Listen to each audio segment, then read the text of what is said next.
Good evening everyone. तो कैसा गया एग्जाम? बढ़िया हुआ होगा। आई होप कि बहुत अच्छा गया होगा सबका।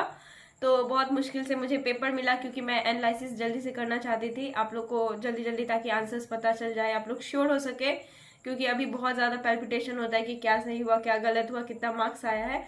इसीलिए बहुत मुश्किल से मुझे एक पेपर मिला है। इस पेपर का कोड है F4। समझे? पेपर का कोड है F4।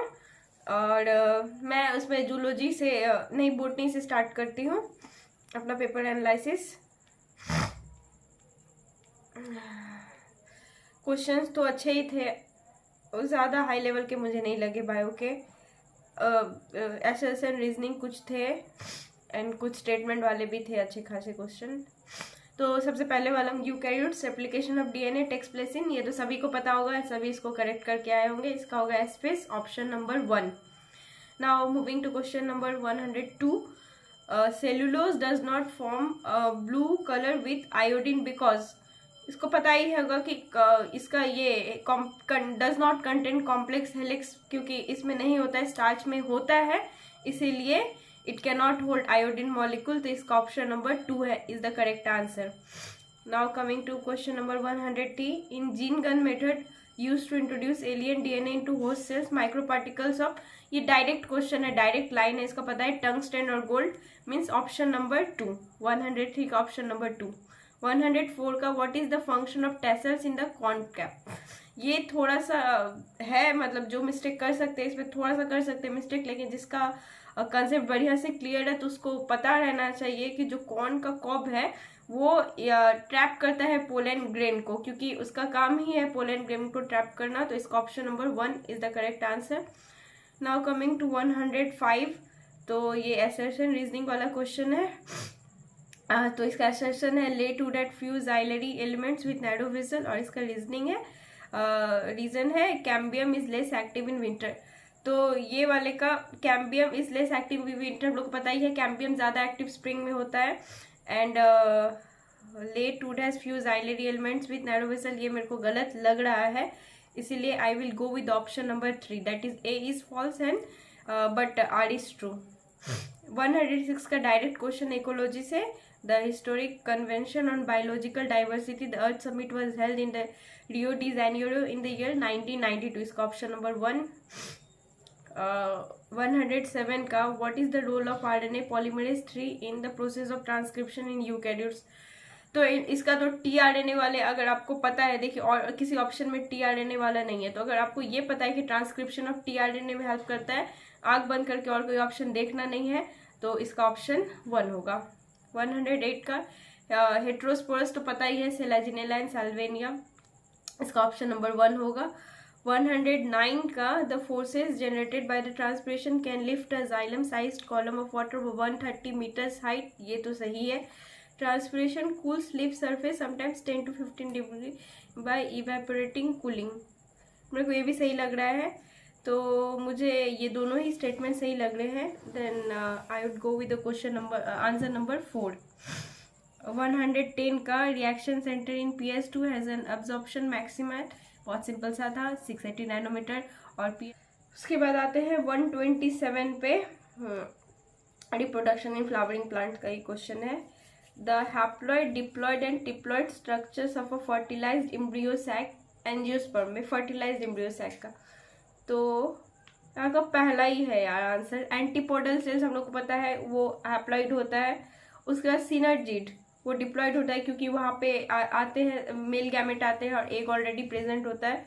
एंड ट्रिप्लॉइड स्ट्रक्चर होता है प्राइमरी इंडोस्पर्म न्यूक्लियस, वहाँ पे क्योंकि एक मेल गैमेट आते हैं और वहाँ पे जो न्यूक्लियस था उसके साथ फ्यूज होने के बाद 3n हो जाता है, तो इसका ऑप्शन नंबर 1 होगा। ठीक है, 127 का। 128 पे आते हैं, axile placentation is observed in, मुझे लग रहा है यहाँ पे बहुत जन मिस्टेक किए होंगे, क्योंकि ये क्वेश्चन में थोड़ा सा मिस्टेक करने के चांसेस थे, क्योंकि अगर आपको एक भी ऑप्शन का थोड़ा मोड़ा मतलब एग्जाम्पल का अगर गड़बड़ी हो गया तो इसमें गलत हो सकता था। तो इसका आंसर सी होगा, क्योंकि देखिए लास्ट ऑप्शन में प्राइम रोज है, प्राइम रोज का फ्री सेंट्रल होता है, तो वो वाला तो नहीं होगा। उसके बाद फिर ल्यूपिन और पी, ये वाला भी नहीं हो सकता है, तो इसलिए I will go with option number 3। Which hormone produces internode petiole elongation in deep water plant, यहाँ का जिबरेलिन होगा, मतलब ऑप्शन नंबर 4। 130 का एसर्शन रीजन, इस एसर्शन रीजन भी दिया है अच्छा खासा, हम लोग के टाइम में भी दिया था। The first stage of gametophyte in life cycle of Moses protonema stage, एकदम सही है। एंड द रीजन दिया है protonema develops directly from spores produced in capsule, protonema directly produced in, protonema develops directly from spores produced in capsule, को ये गलत लग रहा है, ऑप्शन नंबर 2 इसका आंसर होगा। Frequency 131, frequency of recombination between gene pairs on same chromosome as a measure of the distance between genes to map their position on chromosome was used for the first time, ये तो लिखा ही था Alfred स्टुटवर्ट, इसका example option number 2 होगा। 132 का family Fabaceae differs from Solanaceae and Liliaceae with respect to the stem and speak out the characteristics specific to family Fabaceae but not found in Solanaceae और Liliaceae। इसके लिए आपको floral formula बहुत अच्छे से तीनों का याद रहना चाहिए, तभी जाके ये क्वेश्चन आप सही कर सकते हैं। ये एक मेरे को थोड़ा अच्छा क्वेश्चन लगा, तो इसका आंसर होगा second, monadelphous and monothecous anther, ठीक है, ऑप्शन नंबर 2। 133 का how many ATP and NADPH2 are required for the synthesis of 1 molecule of glucose during Calvin cycle, ये बहुत ईजी था, इसका ऑप्शन नंबर 1 होगा, 18 ATP एंड 12 NADPH2। 134 का express sequence that ESTs refer to all genes that are expressed as RNA, इसका option number 4 होगा। 135 का indulge and exarch are the terms often used for describing the position of secondary xylem in the plant body, यहाँ पे गड़बड़ी कर दिया, secondary xylem नहीं होगा। And statement 2, exarch condition is the most common feature of the root system, ये सही है, रूट के केस में exarch होता है, स्टेम के केस में indulge होता है, तो इसका ऑप्शन नंबर 3 होगा। Statement 1 is incorrect, secondary xylem नहीं होता है, और 2 तो सही है, तो 135 का ऑप्शन नंबर 3। अब आते हैं सेक्शन बी में। 136 का which of the following combination is required for chemiosmosis, इसका था, मुझे जो याद है, हम लोग जैसे याद रखते थे इसका मैप ऐसे करके कोड निमोनिक से याद रखते थे, मेम्ब्रेन प्रोटीन, एक तो प्रोटीन ग्रेडियंट, एक तो पंप और एक ATP सिंथेटेस, तो इसका ऑप्शन नंबर 4 होगा। How many different proteins does the ribosome consist of, इसका ऑप्शन नंबर 4 80। 138 का एसर्शन दिया है फ्लावर, ये है इसका है रिप्रोडक्शन फ्लावरिंग प्लांट का क्वेश्चन है। A flower is defined as modified shoot wherein the shoot apical meristem changes to floral meristem, एकदम सही है। रीजन है internode of the shoot gets condensed to produce lateral floral appendages, lateral successive nodes instead of lips, ये भी सही है, ये एकदम सही है। तो वहाँ पे फिर उसके जगह पे कैलिक्स कोरोला आ जाता है, तो इसका assertion भी सही है, रीजन भी सही है, तो बोथ assertion इसका डी होगा, 4 number option, both A and R are true but R is the correct explanation of A। उसके बाद 139 match the following, M phase equational division. उसके बाद देखिए यहाँ पे थोड़ा सा चालाकी करना चाहिए, तो ऑप्शंस पहले देखेंगे, ऑप्शंस 4 दोनों में है, 1 और 2 में। उसके बाद हम देखते हैं क्विसेंट फेज जो है ना वो कहाँ है, इनएक्टिव स्टेज उसको बोलते हैं। ये देखिए बस ऑप्शन नंबर जो सी है ना, वो सी का 2 सिर्फ ऑप्शन नंबर 2 में है, तो इसका आंसर सिर्फ 2, उतना ज़्यादा सारे ऑप्शंस को देखने का ज़रूरत भी नहीं था। 140 main steps in the formation of recombinant DNA are given below, arrange these steps in a correct sequence। तो यहाँ पे सबसे पहले तो हो जाएगा बायोटेक्नोलॉजी का cutting of DNA at specific location bye restriction enzyme, उसके बाद उसको आइसोलेट करेगा, उसके बाद उसको एम्पलीफाई करेगा, एंड लास्ट में उसको इंसर्ट करेगा, तो इसका ऑप्शन नंबर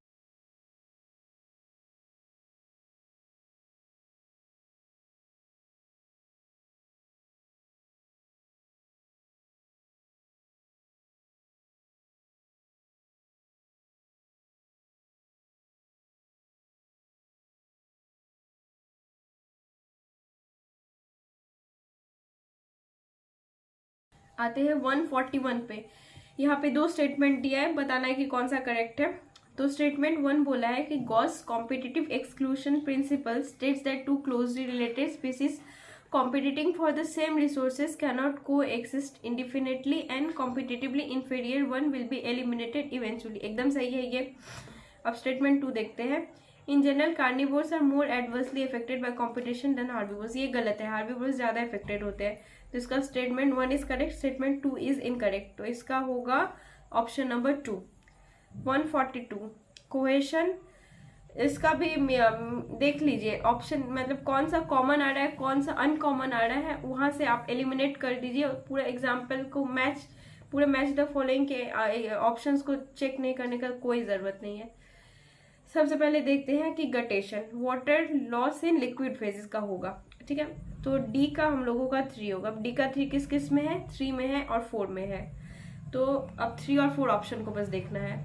तो 3 और 4 ऑप्शन को देखना है. तो 3 और 4 में क्या कॉमन है हम लोग देखते हैं. अब देखते हैं. Cohesion, mutual attraction among water molecule होगा. एडहेशन हो जाएगा, adhesion attraction towards polar surface. Surface tension पता ही है, मोर अट्रैक्शन किस फेज में होता है? लिक्विड फेज में. तो इसका ऑप्शन नंबर 4 होगा. अब 143 malonate inhibits the growth of pathogenic bacteria inhibiting the activity of succinate dehydrogenase. इसका ऑप्शन नंबर 4 है. 144 का ये थोड़ा सा था, अच्छा क्वेश्चन मेरे को लगा है. 144 का ऑक्सीडेटिव डिकार्बोक्सिलेशन का होगा pyruvate dehydrogenase. Glycolysis EMP pathway, Embden Meyerhof Parnas pathway. B का 4 होगा. सी का ऑक्सीडेटिव फॉस्फोरिलेशन का इलेक्ट्रॉन ट्रांसपोर्ट सिस्टम होगा. एंड टीसीए साइकिल मतलब ट्राई कार्बोक्सिलिक एसिड साइकिल का साइट्रेट सिंथेसिस, क्योंकि पहले ही वही होता है इसीलिए साइट्रिक एसिड साइकिल भी बोलते हैं. इसका ऑप्शन नंबर 3 होगा. 145 का which of the following statements are correct about Klinefelter syndrome. This disorder was first describe by Langdon Down. नहीं, डाउन ने डाउन सिंड्रोम को डिस्कवर किया था.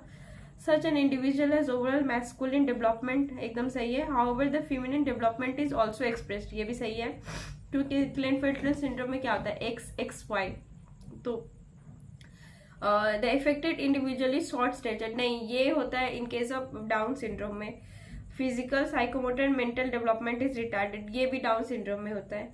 Such individuals are sterile, ये सही है. इसका option number B and E. B and D वाला कौन है? 142 का 2, ऑप्शन नंबर 2 होगा इसका. 146 का 145 का ऑप्शन नंबर 2. 146 का which one of the following statement is not correct.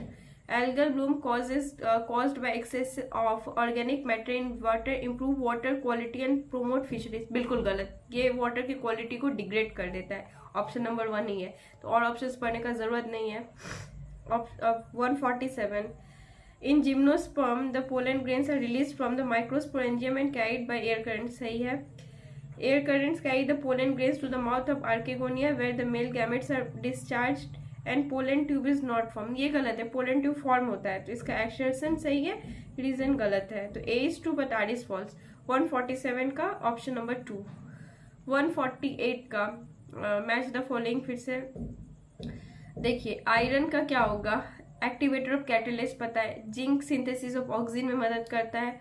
Boron cell elongation differentiation. और मॉलिब्डेनम का 2 होगा, नाइट्रेट रिडक्टेज.